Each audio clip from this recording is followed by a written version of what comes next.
వాస్తవం ఏమంటే పార్లమెంట్ ఎన్నికల్లో మా పార్టీ పోటీ చేసింది అధ్యక్ష. మాకు సీట్లు రాలేదు, మాకు ఒక్క సీటు కూడా రాలేదు, అన్ని సీట్లు ఓడిపోయాం. చాలా మంది సంకల్ గుద్దుకున్నారు, సంబరపడ్డారు. బీఆర్ఎస్ కు 0-0-0 గుండు 0 అని మాట్లాడారు అధ్యక్ష. కరెక్టే అధ్యక్ష, మాకు సీట్లు రాలేదు. 8 సీట్లు కాంగ్రెస్ పార్టీకి వచ్చినాయి, 8 సీట్లు బీజేపీకి వచ్చినాయి, 1 మజ్లిస్ పార్టీ గెలిచింది. కానీ వాస్తవం ఏంది అధ్యక్ష, మాకు వచ్చింది 0నే కరెక్టే పార్లమెంట్ ఎన్నికల్లో.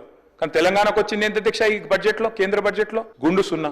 8+8 నార్మల్ గా అయితే 16, కానీ ఇక్కడికి వచ్చే వరకు మాత్రం 8+8 ఖచ్చితంగా గుండు 0 అయిందని చెప్పక తప్పడం లేదు అధ్యక్ష. వాస్తవం ఏమంటే పార్లమెంట్ ఎన్నికల్లో మా పార్టీ పోటీ చేసింది అధ్యక్ష. మాకు సీట్లు రాలేదు, మాకు ఒక్క సీటు కూడా రాలేదు, అన్ని సీట్లు ఓడిపోయాం. చాలా మంది సంకల్ గుద్దుకున్నారు, సంబరపడ్డారు. బీఆర్ఎస్ కు 0-0-0 గుండు 0 అని మాట్లాడారు అధ్యక్ష. కరెక్టే అధ్యక్ష, మాకు సీట్లు రాలేదు. 8 సీట్లు కాంగ్రెస్ పార్టీకి వచ్చినాయి, 8 సీట్లు బీజేపీకి వచ్చినాయి, 1 మజ్లిస్ పార్టీ గెలిచింది. కానీ వాస్తవం ఏంది అధ్యక్ష, మాకు వచ్చింది 0నే కరెక్టే పార్లమెంట్ ఎన్నికల్లో.